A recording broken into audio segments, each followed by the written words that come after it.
Good artists copy, great artists steal.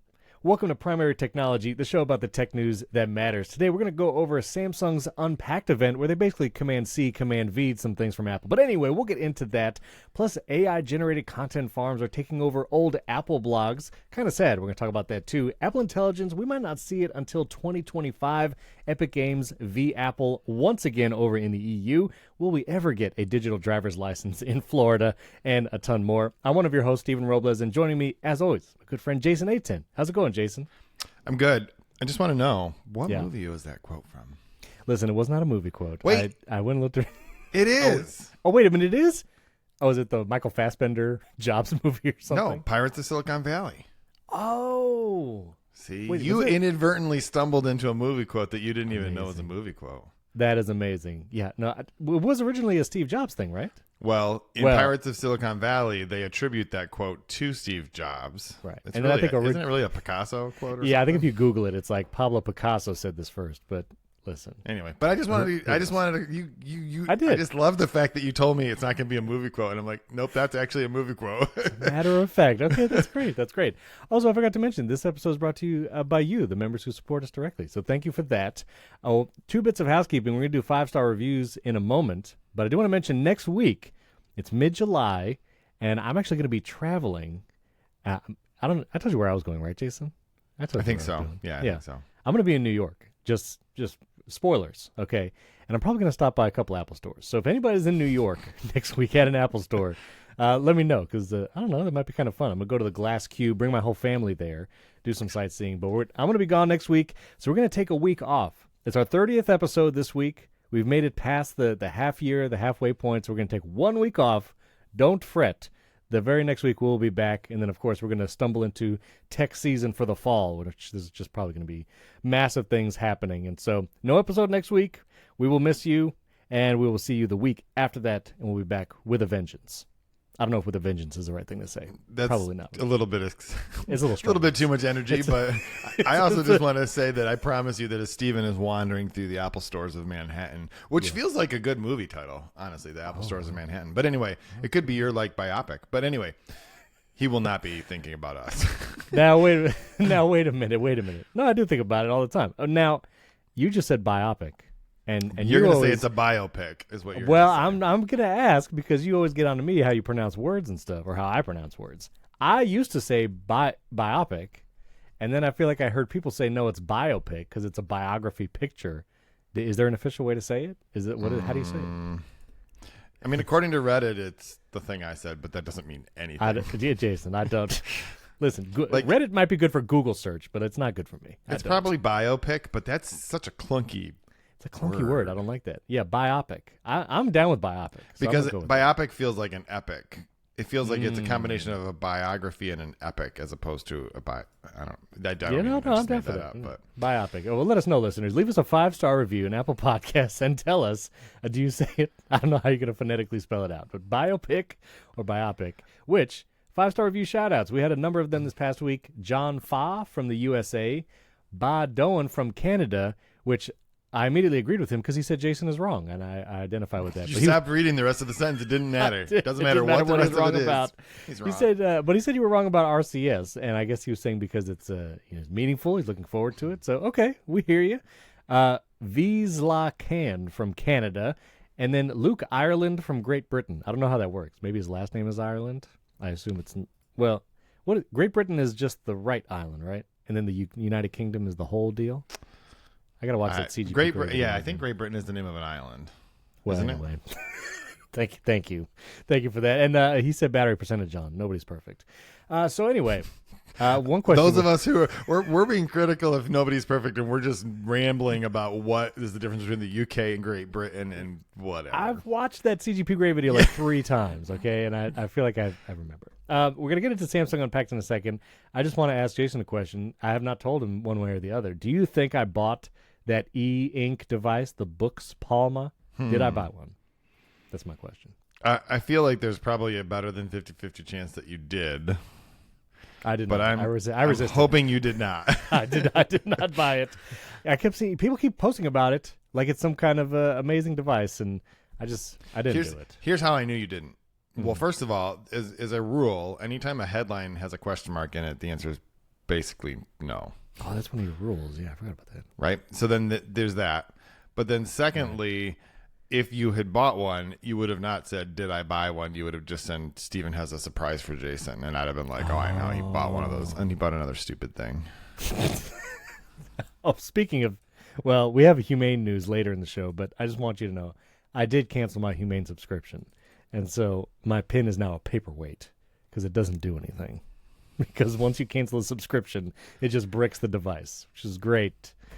It's great. Yeah. So anyway, I don't know. What do I do with it, Jason? Do I put it in a drawer? I think you should at least try to put it on eBay. Maybe I should put it on eBay. Podcast and YouTuber sells. Yeah, gently used hand, very gently. It really hasn't been used. You could sell that thing in basically new condition. Yeah. Well, I wonder if I bring it to the Apple Store, will they recycle it for me? They recycle things for you. Ooh, but I don't think they want that thing anywhere near. No, they don't anything. Want it. No, security concern. They left, right?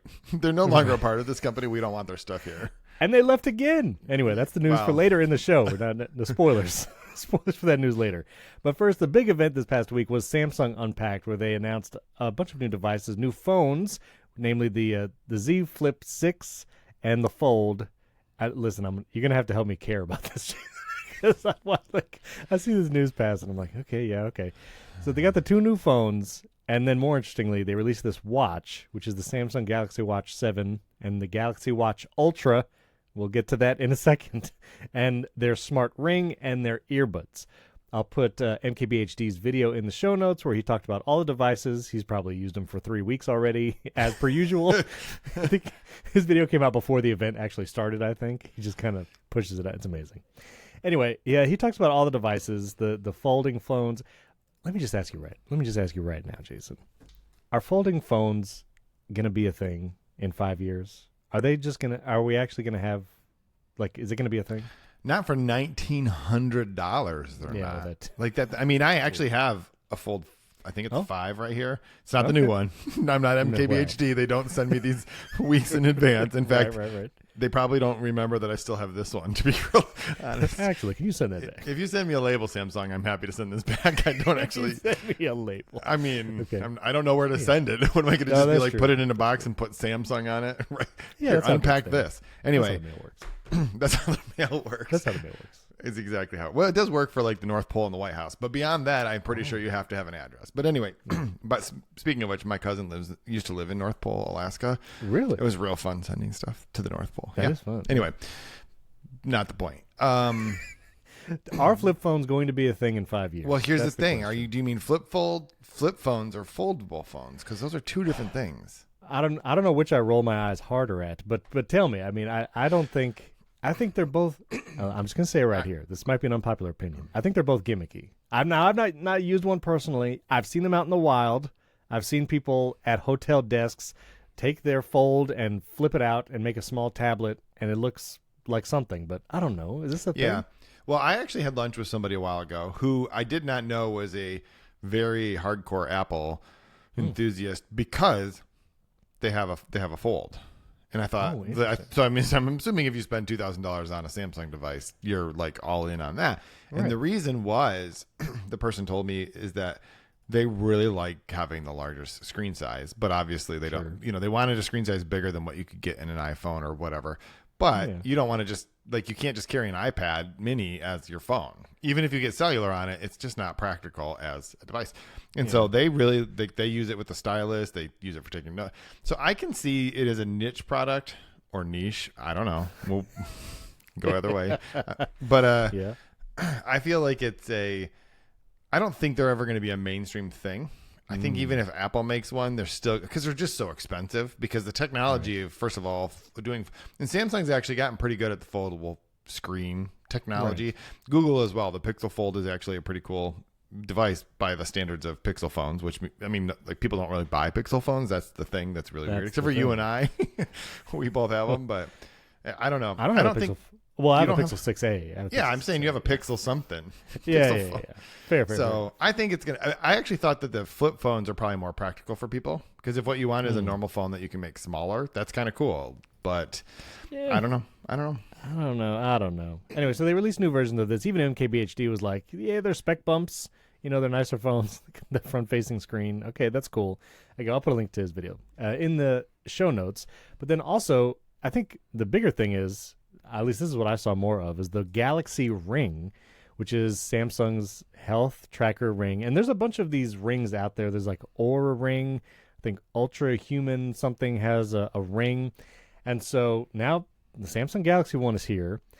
I don't know. I mean, these are interesting. People ask online, like, why would people buy something? It's $400 for a smart ring. The main deal is like fitness tracking and whatever. I guess if people don't like wearing watches, especially to sleep, or just don't particularly like to wear them in general, that the ring is going to be the answer for that. I think it's an interesting idea. I've been kind of wanting to maybe try one. I don't want to buy one, but I would try one. But yeah, I think that this is interesting. I do feel like on the scale of will foldable phones versus smart rings actually last longer, I do feel a little more bullish on the smart ring thing. I don't know. How do you feel about smart rings? I don't know how I feel specifically about smart rings, but I do feel like there should be a device that is not just a watch that gives you those health like metrics and that kind of thing, your steps or pulse, whatever. Because there are people who like to just wear normal watches. They don't necessarily want to have to wear an Apple Watch or Galaxy Watch or whatever they are. So I do think that like I don't know if I've said it on this podcast before, but I have definitely said before, I think it'd be great if Apple made something that was basically all of the sensors of an Apple Watch without the display. So you could just wear it and get all your stats and your data without having to necessarily wear a watch, because you could wear that. I see people wearing two watches. I don't understand that lifestyle, right? Well, they'll either wear like a mechanical watch on one hand and a smartwatch on the other, or sometimes you see them wearing a smartwatch on one and like a fitness band of like a Fitbit or something on the other. And I don't understand that. This you could at least wear, and it'd be less. It's just a ring, right? It's probably a chunky ring, but it's just a ring. It is a chunky ring. I saw there was a cool animation. There's like a charging case, and when you open the case, there's like a little light ring that goes around, which is actually telling you the battery percentage, because there's no display. Right. So you kind of have to figure out that kind of stuff. But I'm interested in this. I'd like to try it. I think $400. I mean, obviously, we're early days in this. But, okay, you got the rings. And then you also have the Galaxy Buds 3, which are, I mean, just straight knockoff, Jason. This is basically the rejected design of the AirPods 2, right? This is like the AirPods 2, but we didn't quite decide to go with this form factor. Yeah, they have a soft silicone tip, so that's airing, towards AirPods Pro. But it is such, all this like marketing. This is like AirPod. These are straight Command C, Command V. Samsung, they did this in the past. And the best part is that when they were talking about how they discovered that adding the stems after extensive research makes them more comfortable. Amazing. And I just think this is especially good because when you think about like the main criticism of iOS is that 8 years after it comes to Android, Apple talks about it like it's a brand new feature, right? And here we have like essentially a direct copy of the well, it's not quite the original AirPods. I guess it would be the AirPods 2, which how old are those? 5 years now at this point? I don't even know. The original AirPods came out in 2017, 2017, which so they're probably like 20. So they're probably like 5-year-old. It's a 5-year-old design, and Samsung's like, we just discovered after a ton of research that these would be more comfortable. And we're like, yes, exactly. Tireless research. Yes. So there's that, and then there's also the Samsung Galaxy Watch Ultra, which I'm going to put Snazzy Lab's tweet in here. This is the one like John Gruber linked to it. Everybody said because I think it is the most. Okay, what are you doing? Here it is. This is the Apple Watch Ultra on the left and the Samsung Galaxy Watch Ultra on the right. And they are different in a sense, but it is just very much like they use the same name, Ultra. Yeah. And that is the worst part. It's literally they called it the same thing. They didn't even call it a different Yeah. Now people are saying it's hideous, which it actually has a circular watch face. But then the casing is like a rounded rectangle, probably to like deal with the band connectors and things like that.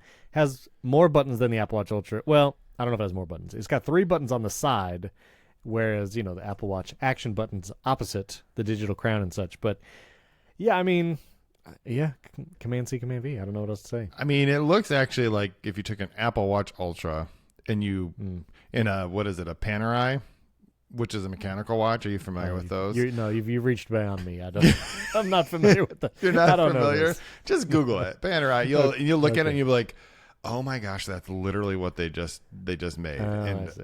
that was actually the word that I was like, how do you? I got to figure out how to say this before I say it to Steven, because for sure, because I'm going to call you out. No, he won't have a clue, but for sure, no if someone idea. corrects it, he's going to enjoy it. But anyway, I sent you a link so you can just see like it looks exactly like that form factor, and a lot of people love them.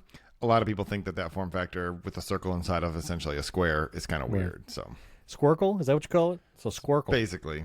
I think I've heard that. This is, so you sent me, how do you say it again? Panerai? Panerai. It's an Italian word, so I'm assuming that's how you say it. Panerai. Panerai. Okay, so this is that is very much, that's it. Yep. There it is. Yeah. So. Okay. Well, there you go. New Samsung devices. I'm curious. I mean, our percentage. Oh, I will say this. I'm sure our actual listener percentage who are Samsung Galaxy something users is very small. If you are out there, I want to hear from you. Say, yes, I use a Galaxy Fold something and I listen to Primary Tech. We would love to hear from you. I want to know if you're out there. But also, we had one episode. This is messing up our analytics, Jason. We had one episode a few weeks ago where it got something like exponentially more downloads than our other episodes, which looks great on paper, but it's not accurate. Like it got like 8,000 to 10,000 downloads from one source. And the source is called something Samsung Free. That's the source, which I don't know what that is. I imagine it's some kind of content farm.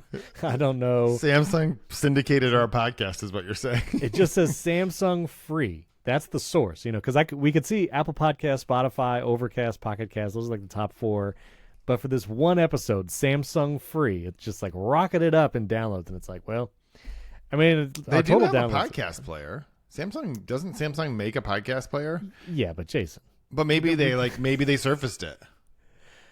Maybe. I mean, it was just a single episode though. Like it was just one episode. So maybe it wasn't even where we talked about Samsung, is what you're saying. It was just random. It was like something. No, it wasn't. totally Yeah, the episode wasn't even about Samsung. So I don't know. Maybe there are literally thousands of Samsung users out there that listen to the show, or at least listen to that one episode. Which okay, yeah, that's. But anyway, so okay. I have Samsung. one thing to say about Samsung. One more thing about the event. It's about the event more specifically, or more broadly.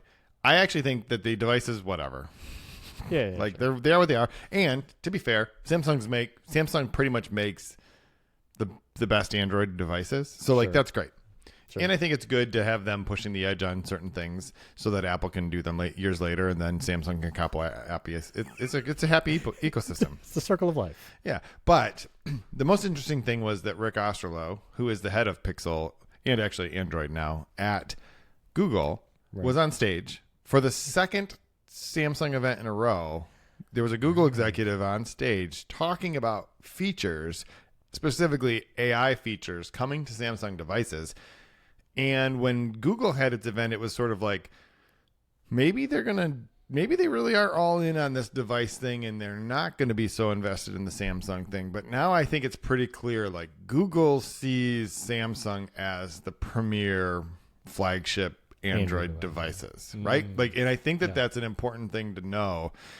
I think everyone else already knew that, but it's interesting. Like Google seems to really be going in on that, because they are definitely taking every opportunity they can to have their people at the Samsung events to talk about Google specifically as it relates to these devices. So interesting. That is interesting. And yeah, there are Gemini features. Then they announced like Gemini coming to Galaxy devices and so on and so forth. So yeah, I just noticed the WWDC badge you have hanging behind you from the bookshelf, just kind of as a. You like that? Yeah, I see that. I saw that. I just want you to know. All right, I'm gonna start leaving you Easter eggs all the time. That's pretty good.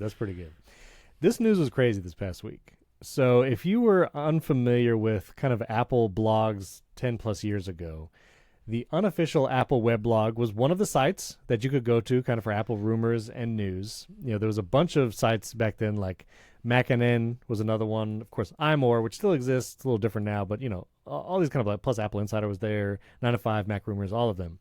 But the unofficial Apple weblog, it was kind of mid-size site back then. But apparently, an ad agency called WebOrange has purchased the domain, and basically what they've done is create the site, quote unquote, again. So, like, you can now go to the unofficial Apple weblog, but it is entirely AI generated content. Like the copy, the articles, it's all AI generated. Basically, the thing that we've been talking about for months about this is kind of the worst part of AI and what is possible. This is what it is. It is this ad agency buying a domain, which, you know, the reason why is that the name and domain still has some, pull when it comes to Google search and SEO. And so using that as like the top level domain means that it will get some traffic, but everything is AI generated. But the most egregious part of what WebOrange has done is it has taken the names of journalists who used to write at the unofficial Apple weblog and current Apple journalists like friend William Gallagher, and they basically create AI generated bylines, but use their name, which again is an SEO play. Because if you Google William Gallagher, one, you get his Wikipedia page, which I'm still jealous of. I still don't have a Wikipedia page. But anyway, William Gallagher, you search his name or Apple, it's going to come up in search results. But they have done AI-generated bios. So the byline, like, it's just not right. It's wrong information. And also the pictures. The pictures are totally made up. Like, right. I assume either AI generated or just stolen images from somewhere. Isn't that Linus from Linus Tech Tips? That's what that picture looks like. It looks like him, but it is definitely not William Gallagher. Okay? Right. I can tell you that. We know what he looks like because he has a Wikipedia page. Thank you. Yes. But that is definitely not William Gallagher. Christina Warren was also very vocal because she used to write for the unofficial Apple weblog, and now they've made up a picture and byline, but are still using her name on the site. And, I'm not sure the legal precedent about what, can be done against this ad agency, but this is the most gross thing that you can do with AI-generated content, and it was done to an old Apple blog, which is, close to home for many of us. And so it is unfortunate that this has happened. I don't know, how the story moves forward as far as, I don't know, who can sue. I imagine the unofficial Apple weblog sold their domain or their property to someone at some point. And it was owned by Yahoo. It was a part of Yahoo's conglomerate, and then they sold, I guess, the brand assets to this other place. So I think that whatever WebOrange or whatever actually owns the brand. And I don't even know, if it's just recreating art. It's so weird. I think Christina Warren's, she had a great quote. I'm not going to repeat it because we will get an explicit tag. But the other part was I think she said that she thought the worst thing that would happen is that the archive of it would just go away, right? You wrote all this stuff, the site's gone, and everything you wrote is just gone. She's like, but this is way worse because this is a AI, manipulated version of all of that stuff. And so that's really, it's so weird. Yeah. Sometimes this kind of thing baffles me because it's what do you get out of doing this that is worth more than the fact that you have to walk around this planet and people know that you're just scum?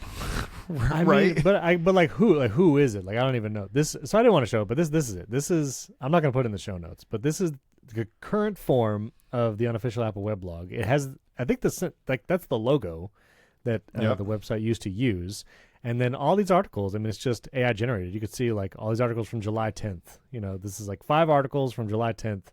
They're all AI generated. I imagine if you click one, it's just going to be, and I don't even, if you go to the bottom, there's an authors tab, and let's see, Paul Terpstra, which is Brett Terpstra was the writer, and I think they changed the first name maybe. And then so now there's William Gallagher again. There's William. It's not. This is the false image of William Gallagher. So did they change all the names? I think they changed the names. They realized they were going to definitely super get sued if they were using real people's names and putting them on articles that they did not write. So now they've kept all their pictures that are actually not them and just made up other names.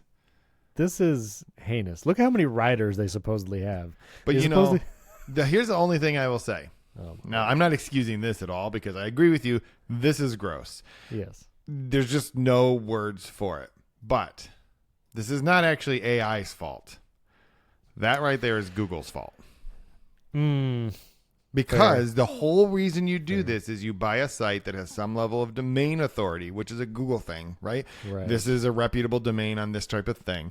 You publish ridiculous crap content that Google will send people to. Listen, I had this experience yesterday. I wanted to understand how something worked, and so I Googled it, how this. I didn't know how to use my dishwasher, so I Googled it. That's not what it was. It was like a thing that happens. Like it had to do with like shipping and stuff. So I Googled it. The first thing that comes up, it was actually part of the snippet that Google summarized. I was like, oh, that looks like it's going to have my answer, and I click on it, and it's just like nonsense. It's like the most surface level answer to a question. It's like the whole internet is just that. We talked about this. We had a whole. I won't go on the rant, but this is Google's fault. I mean, it's also this whoever the idiots are that are actually doing it. But the reason they're doing it is they can get traffic for this, which they can then convert to money through advertising. I would, not that we'll ever see this, but I would love to know like what actually is the money generated? Like what is this WebOrange ad agency earning from this? I mean, hundreds of dollars? Is it thousands of dollars? Like, what would make it worth it? But the problem is it probably costs $0 to do. Like, once they acquired the domain or whatever, the AI-generated stuff, I imagine it's, marginal or minimal, the cost to actually do it, because it's just ChatGPT probably generating these things. Well, I would like to coin a new phrase, though, because you were, I don't know if it's crap tent. How do we combine that and content? Crap content for this kind of website. Anyway, we'll just call it garbage. But it's garbage. I mean, and you're right. It's actually, if you think about it, so it is partially AI's fault, because if you had done this in the past, you would have had to hire a bunch of writers, and you might hire a bunch of writers like in a country where you can just hire people to cheaply crank out garbage. That's fine, but now you don't even need to do that. You can just do it with the AI, and I get it. And in a case like this, like the real money in this, in content generation like this, is in affiliate links, right? You write a article about here are the 7 best whatever, and you get 3 of those people to give you money to have a link in that article. And sometimes, like for credit cards, it's like $900 a referral. You can make real money. That's why all of these random companies that you don't expect to be in the credit card game are doing that. Like CNET, why are you writing reviews of the American Express Platinum card? Because it's $900 every time somebody clicks on that link. So there's no reputable affiliates who are going to pay money to be a part of a site like this. So it's just Google AdSense or whatever. Right. I don't. The future, Jason. I don't know. It's just a numbers game. You get X amount of traffic, it's worth X amount of clicks, and those clicks are worth pennies a piece. But you add them up, and they're hoping for a lot of pennies. I have to say, I've been getting more AI overviews in my Google searches, and I don't like it.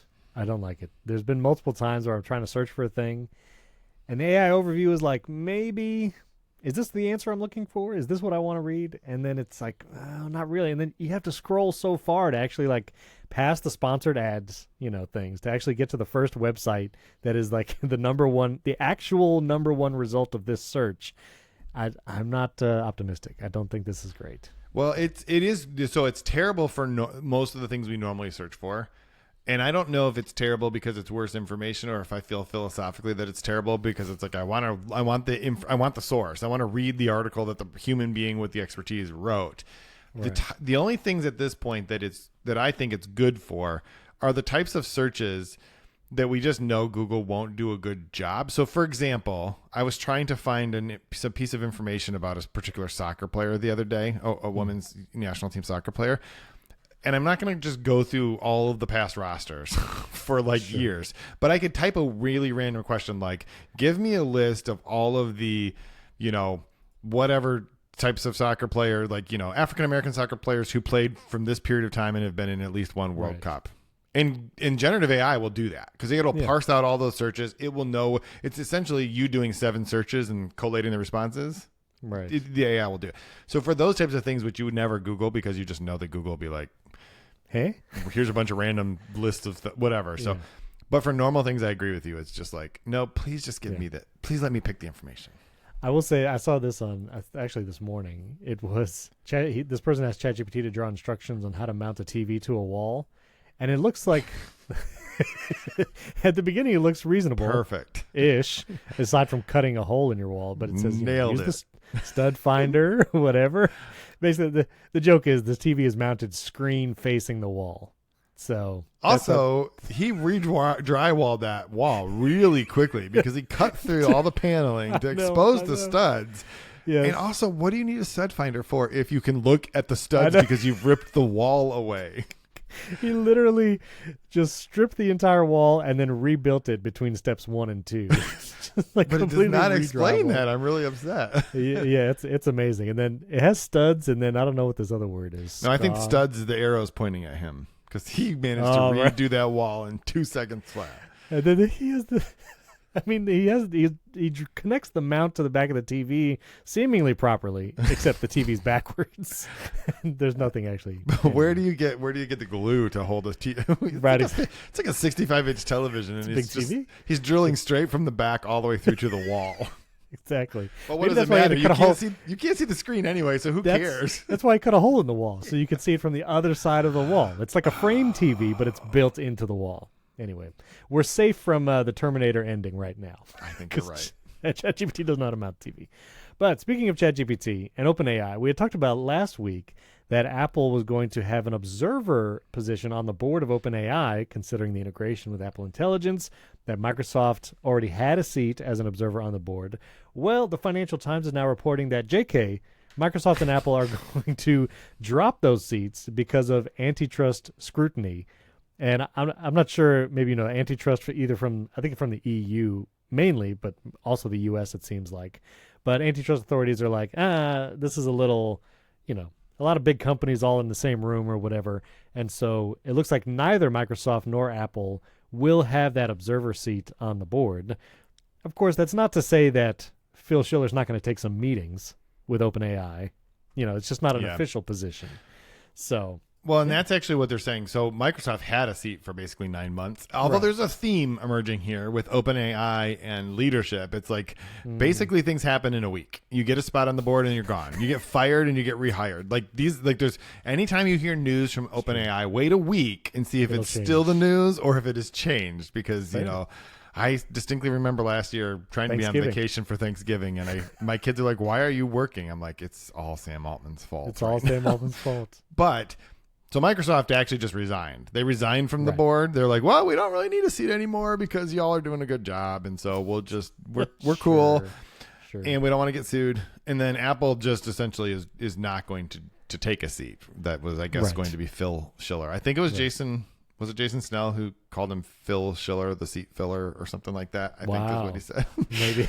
Yeah, I think that was on Upgrade this week. It was good, but instead of having official board seats, they're going to have what they call stakeholder meetings. So they're going to, so OpenAI is going to regularly meet, probably not with them together, right? With Microsoft and with. Which honestly, is sort of a distinction without a difference, right? Or a difference without a distinction, whichever way that saying is supposed to go. I think distinction without a difference. It really means the same thing, really. But anyway, we'll go with yours. I would love to know if this moment happens where Phil Schiller's there and he's in a meeting with Sam Altman and the OpenAI guys, and whoever that Microsoft CTO tries to walk in, and Phil Schiller just goes, "Just give us a second." I have to imagine that's how that power dynamic is, but I don't know. I don't know. But yeah, I mean, the antitrust thing, really right now, antitrust just means big tech company bad, right? That's what antitrust means at this point in history. And if multiple tech companies try to do something together, more bad. More bad. That's more bad. But I think the logic behind it is Microsoft, big company, lots of power, one of the most valuable companies on earth. Sometimes it is. Sometimes, the GPUs get, NVIDIA. They turn on all the GPUs and then NVIDIA prints more money. Basically, that's how it works, actually. That is how it works. Yeah. But, with Bitcoin, it's literally how it works. But anyway, so they're just looking at it and they're thinking, we don't want the most influential AI company right now, which is clearly OpenAI, in bed with Microsoft because this is already a hugely dominant platform, and really the issue is not OpenAI. It's do they want Microsoft having that much influence over the direction of this new type of platform? And essentially the argument is no, we really don't. So not so much. So When you said the most influential AI company, I thought you were talking about Humane because, sorry, No, you still can't justify that purchase, Stephen. I'm sorry. no, you can't. And I think to further justify the fact that it was a poor purchase, 2 Humane execs are leaving the company. One being Ken Kosienda, originally from Apple, responsible for the Apple software keyboard, all that, and also the Humane Strategic Partnerships lead, Brooke Hartley Moy. She is also leaving. And they're both going, I think they're going to found a startup, a AI fact-checking startup. That's wild. Which, are they going to use AI to fact-check AI? That's the question. That is the question. Or will they just sit there and add community notes to everything posted by AI saying, not true. That seems like a really, really big job. Everyone at this new company just nose to their screen, just scrolling slowly. Content. Yeah, anyway. Clearly, the answer has to be both. Because if you're going to fact check AI, you're going to need AI to do the fact checking. Yeah. So here's what's really weird about this. Okay, Humane. Wow. It's the trajectory of that company is just like astronomical when you think about it, because they had been around for a long time and it was so mysterious and no one knew what they were working on. And I remember when Ken Kosienda went to Humane, that was a big right? deal. Like, yeah, because he has a lot of credibility and maybe that's why he's trying to leave Humane with a little bit of humanity so that he can do something else. But I mean, he invented the keyboard on the iPhone, basically. Yes. Like that's his legit. claim to shame. Claim to fame. Sorry. No, Humane this is the his claim to shame. There's too many words that rhyme right now, Stephen. I'm having a hard time. It's early. It's July. Anyway. But, Humane, it's just so, I don't know if it's sad or if it's like, it's hubris, right? Like it's Icarus. They flew too close to the sun. Because, I mean, they were so mysterious for so long. I will give them credit on like the marketing side because they generated so much interest in that first like 6 months to a year when no one knew what they were doing. Like it was like we knew Humane existed. They had some weird videos with people wearing all black running in the forest. That was a literal video that they launched. And like everything was like, wow, this might really be something. This is very interesting. No one knows what's happening. And then Ken Kosienda at a TED Talk, that was the first time we saw the Humane AI pin in real life. And he held out his hand, and we saw the e-ink display. Not e-ink, the digital projector, whatever you call it. The laser. And it was like, I think from that moment forward, the skepticism, like hockey stick curve, just way up. Because we saw the device, and we were like, wait a minute, what is that supposed to do? And then, obviously, I have it right here. Well, and just to clarify, you said it was Ken Kosienda that did the TED Talk. It was actually Imran, the founder. Oh, that's right. I don't want any more shame for Ken. No, but no. Well, it was It was Imran. Imran yeah, did the you TED said that they, you give them credit for the marketing. I have to be honest, I don't. okay. And here's my reason: they made a lot of promises. They did not deliver on a single one. If you make promises in your marketing, you have to keep those promises. Otherwise, we use a different word. We just call that like. I'm not going to say it's fraud, but yeah, it's like you're lying. You're just making things up. Well, but I think that's why I give them credit before they promised anything, because all the early marketing said nothing. It said nothing about Except what they were doing. We're going to what the change. product was. We're going to break you free from your smartphone, but we're going to charge you a monthly subscription for cellular service. Like, I don't. What are you even talking about? So, it's so. Again, I don't know if it's sad. But it's disappointing. Look here. I do think, just to be clear, I do think it's good that people are trying things, right? And on the scale of 0 to complete fraud, Humane is much closer to not fraud than Rabbit was. Like, right? That's just a joke. There's a lot of news coming out about Rabbit. Steven's got one of those too, by the way. Oh, yeah, here you go. This is a depressing segment of the show for Steven. This is going to be a moratorium. This is the last time I'm going to show these devices on camera, unless some crazy news happens. Here's the unfortunate thing, Steven. The books Palma or whatever, probably long term would have been a much better buy. You could have bought 5 of them. And it would have been cheaper than both of these. You could have bought 5 of those. 5 of them for that. You could buy one for everyone in your family, and you probably would love them. I still don't think you should get one. No, I'm not going to get one. But anyway. Well, anyway. I don't know what to think about that. That's Humane. Execs are leaving. What do you think? A year from now? How long before Humane just dissolves? I think it's not going to dissolve. I think someone will buy it because there is some interesting technology in there. Sure. But it's going to be someone not interested. It'll probably be LinkedIn. LinkedIn, who historically has no hardware products at all.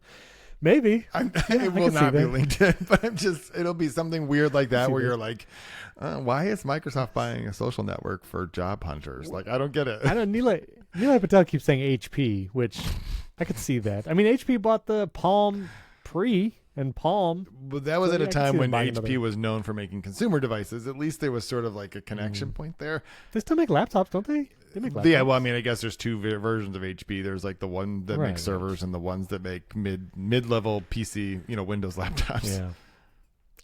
Epson is going to buy Humane and make No, an AI-powered I think the most printer. likely one would be like Amazon. Don't you think? And you're going to tap it, and toilet paper is going to show up on your doorstep. But Amazon doesn't need. I mean, Amazon could do its own AI thing. It's got what's Amazon's model? Don't they have their generative AI? The image tool is what Figma used. To command C. Well, they're command definitely V, Apple stuff. yeah, they're definitely that's definitely what Figma said. They're definitely the tool. They are the ones that you can throw Amazon under a really big bus, and Figma did. Figma Pontius piloted that so fast. Not our problem. 100%. Anyway, that's a good reference. Okay. I've never heard anyone use that reference in reference to tech before, but it was good. I use it a lot. I like that reference. Okay.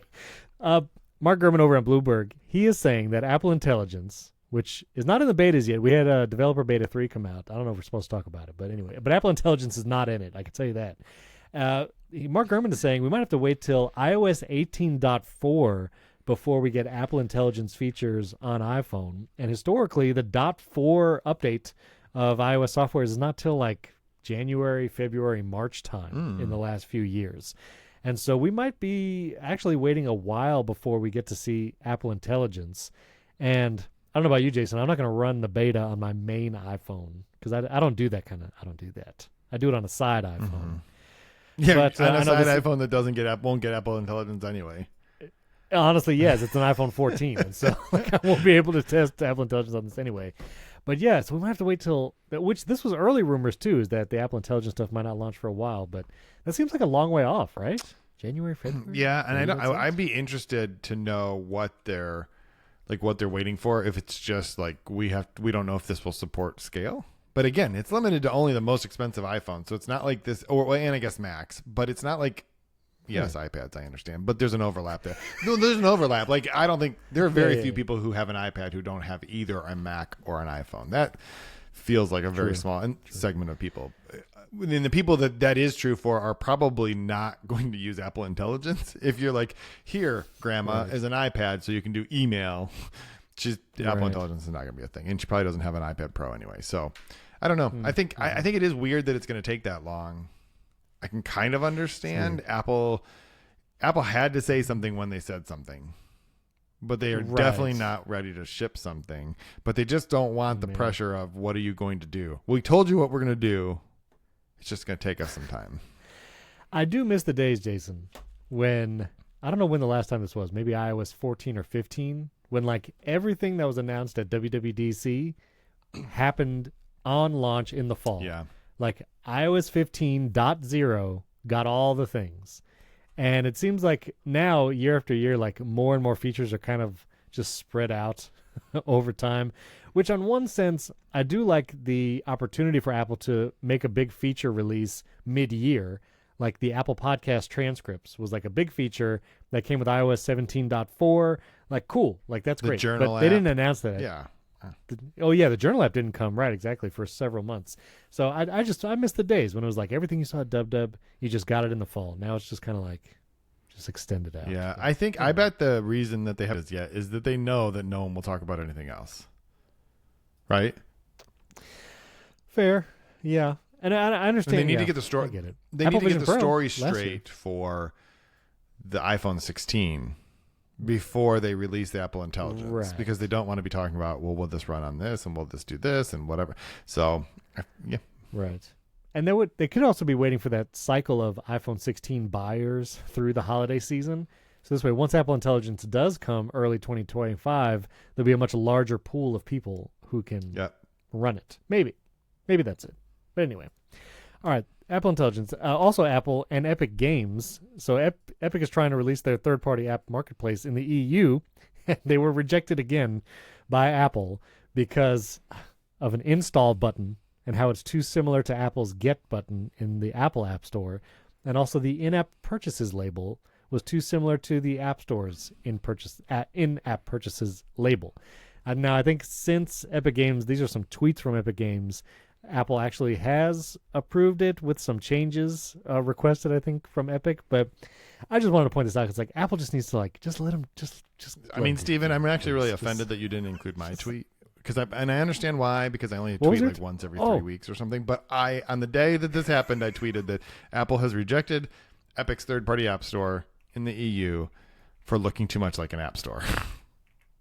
That's literally what they did. Yeah. That's a good tweet. Wait, I'm going to your page. This is probably right at the top. I think I have right?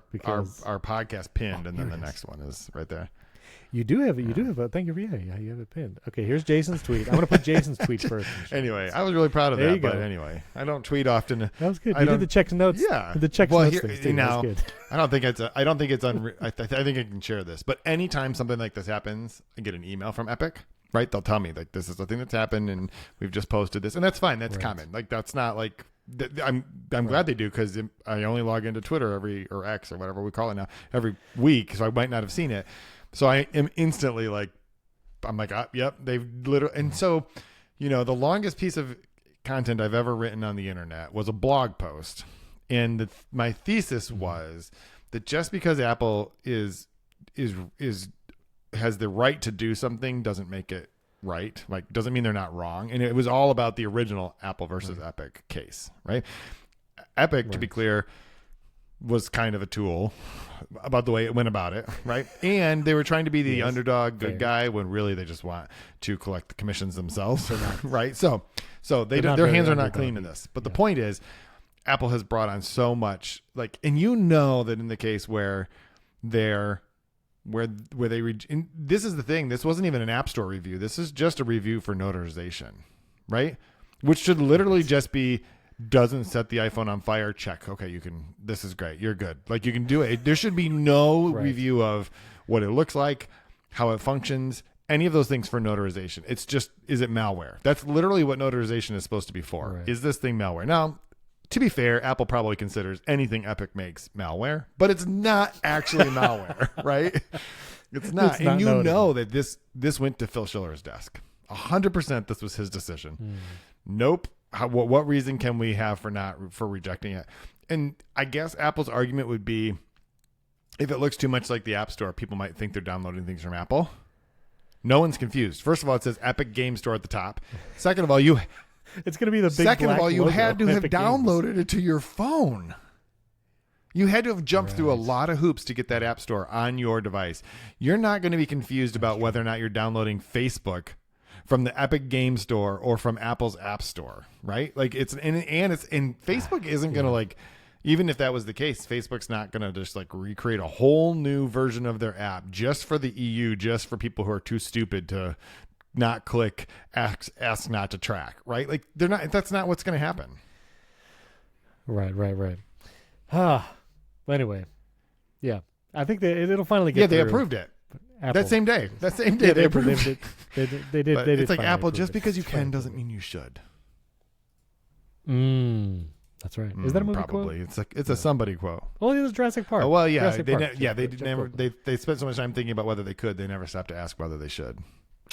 Dr. What's his face? Dr. Malcolm or whatever. Jeff Goldblum. Yeah, Malcolm. Malcolm Gladwell. No, that's not actually the name that came to my mind. Ian Malcolm. Jeff Malcolm Goldblum. Was his name. The original iMac commercial guy. He was in he? commercials. I don't know if it was the iMac or not, but like he was definitely. I didn't know that. Yeah, he was definitely. I think it was the original iMac commercial, wasn't it? Well, now I got to look it up. So original iMac commercial. Jeff iMac Goldblum, ad with Jeff Goldblum from 1999. He was a 3 steps guy. Jeff. Step 1, plug it in. I was. Yeah. I was so playing. right. Oh I'm my so goodness. Excited. I did not but see you've this. never seen this ad before? I was. I guess he was the narrator I'm watching of it it, now. but here's the ad. He's the narrator, but you've never seen the 3 steps iMac ad. The whole thing was like step 1, plug it in. Step 2, do this. There's no step 3, and you're on the internet. It's how to get on the internet. Oh, yeah. Wow. So he doesn't. Well, he did appear in the next one. What's the next one? He did one in another iMac ad. Oh, I see. Okay, here's another one. He must have done all the iMac ads 1998 back commercials. then, but This camera work is something. yeah, it's a drone. They flew a drone around a performer, whatever that is. I don't see him in this one either. Is that his hand? Hold No, on, that's not his I have to hand. do everything for you, Steven. This You is know what great I feel? radio. I This is feel great like- radio. Oh, feel here, I like got I it. have to do I got everything it. for you. The YouTube algorim. Here it Yeah. is. There's Jeff Goldblum with the CRTV That's lines. Malcolm Gladwell right there. The CRT TV lines. Yeah, that's From Jurassic Park. That's so funny. Oh, he's still Jeff Goldblum. Look at that. Oh, wow. Okay, well, that'll be in the show notes. I have no That idea what video we were of Jeff talking Goldblum for that about, Mac commercial. but just because they should, Oh, we were just getting because to they could the, doesn't mean that they should. digital ID. Okay. Wow, Yes. the circle of we can do the whole 6 That- degrees of separation with amazing. Jeff Goldblum, Malcolm Gladwell. With Jeff Dr. Goldblum and Ian. Malcolm Gladwell. That's Malcolm Gladwell is a podcaster who does revisionist history. Okay, we know Malcolm Gladwell. This we've reached our Just tipping everybody point. knows. Okay, that's it. Okay, so real quick, I just want to complain again about digital IDs. Apple announced digital IDs in the Apple Wallets app. What, like 18 years ago? They've been talking It about was like for 4 or 5 a years real ago. long I time. forget what it was. And now I think there's a total of 3 states that has it. It's like Idaho, Arizona, Maryland, or something like that. Anyway, Florida, which is where I live, there was a smart ID app that was on the phone that you could get a digital ID, which I did it. And I emailed them 3 times asking about Apple Wallet support. No one ever got You back. emailed a government agency and no one but got I back to you. That's shocking. Surprising. Apparently, the app is now like, it doesn't do anything. So, before you could log in and actually have a digital ID, but in this janky third-party app. Well, Florida just shut it off. Like they pressed turn on, they turned it off, so there's none of that. I thought this meant it was like before that it was one step away from being in the Apple Wallet app as a thing. That was like part of the shtick, but no, it's no. So I guess Florida has to start from ground zero again. On creating a digital app, they've got to find another third party to, I guess, support it or something. Anyway, it's frustrating. I just wanted a it's not digital gonna driver's happen. license. You should That's really all I want. just delete that third-party app. Well, yeah, I'm gonna delete it now because it's probably bought by a what is that red orange ad agency. You're gonna create a bunch have of an content AI about generated driver's driver's license. I think that's a crime. Actually, I don't think you're anyway. allowed to have a fake driver's license. No, yeah, you definitely can't. Yeah, YouTube don't take us off the internet for that. If any iPhone users out there actually has a digital ID in their Apple Wallet in one of the 3 states that support it, and it actually has worked, like you've used it somewhere, I would like to hear from you. Social.primarytech.fm. Let us know in the community. Digital ideas. We don't need your digital not ideas. digital We have ideas. many of those. Digital IDs. If you have got it and it actually works, yeah, I'd like to hear about it. So, all right. A personal tech segment. You had an article here. It's probably something I disagree with. I haven't read it yet. Just kidding. But you could share What I meant. what you meant by Explain it. But yourself. This was why you should delete all the third-party apps from your iPhone this summer. What are you telling people to do, Jason? I'm advocating that there is a segment of people who might benefit from an experiment, and that experiment is sort of declaring digital bankruptcy on their devices and starting over. And here's my reason for this is that you could go through and, okay, most people get too many notifications that are useless. They have so much stuff going on. They have permissions for old apps that they've, enabled a long time ago. And you could go through and you could like do an audit and try to change it, but that's like just not worth your time because I subscribe to I don't have automatic updates turned on my iPhone. So I actually go through and I look at the list. And if I have not opened an app in the last couple of weeks, I just delete it from my phone. I don't update it. I just kill it. And then it occurred to me, this is kind of dumb because I have to go through this list every time and delete apps that I don't use. And more often than not, when I look at a list of 50 apps that need to be updated, there's at least 5 or 6 that I'm like, why do I still have that? And sometimes they're apps like when it used to be that when you traveled to the EU or any, in Europe, you'd have to have like a digital COVID certificate app, or you'd have to have like here's how you get into this country kind of an app. So I delete all those. But then I thought, well, what if at some point it's kind of like if you have to turn a bunch of things off, why don't you just get rid of everything and start over and only add back the stuff that you need? And so I thought and actually I have a friend who does like a social media fast in the month of July. And this is one of the things that they do where they restore their iPhone, or no, they erase their iPhone, then they set it up new without restoring it from a backup. But you put your Apple ID, which is I guess now your Apple account. Anyway, you put that in. Apple account. So anytime you re-download an app manually because you've decided you need it, all your data will be there because it's all, if they're using iCloud, all your email will still show up. Like you can get all that stuff, but you would just start with just the stock Apple apps. Now I'm not suggesting that the Apple apps are necessarily better, right? Like I'm not saying Notes is better than Bear or that Mail is better than Spark or whatever. But I'm saying only add back the apps that you actually need when you need them. And I explained the steps to do it, which is actually pretty simple, but I realized that there'd probably be a lot of people who are reading this who'd be like, how do I actually do that? Because every time I set up an iPhone, all my stuff is just there. How do I set up an iPhone that's so that the iPhone knows it's mine, but without automatically installing all the stuff? Right. I deleted the Facebook app off of my phone like 2 weeks ago. I haven't missed it once. Except that's probably a good idea. The mobile version of Facebook's website is the worst It's terrible thing ever created. And I know that the only reason that they do that is because they want you to download the app. But I feel like that is abusive. Yeah. You should not intentionally make your mobile site so bad that people are tempted, because you know what? I just don't use either of them anymore. So you just lost me. You lost that bet. Anyway. Yeah. It is really bad. So I like where you're going with this. I'm in my app store right now on where you see how many apps have to be updated. This is where you kind of go. Because if you long press on an app instead of clicking update, so what I do is I go through that list, I long press on the ones, delete them, and then I just hit update all for the ones that are remaining. Just to be clear. You also can just swipe. Okay. If you swipe right to left, swipe right to left, then you get the little like delete thing on the side. But as I'm looking at this, I'm like, Fairlight, I'm keeping that. But Fairlight on your iPhone? Lutron app. Okay. Yeah, so every once in a while, sometimes. YouTube Studio, Amazon, Amex. I mean, there are some here like Goodreads. I probably don't need that on my phone. Yeah, I get it. Meta Business Suite. But and if you did, you know what I'm gonna do? You just re-download it. It'd take you 12 seconds.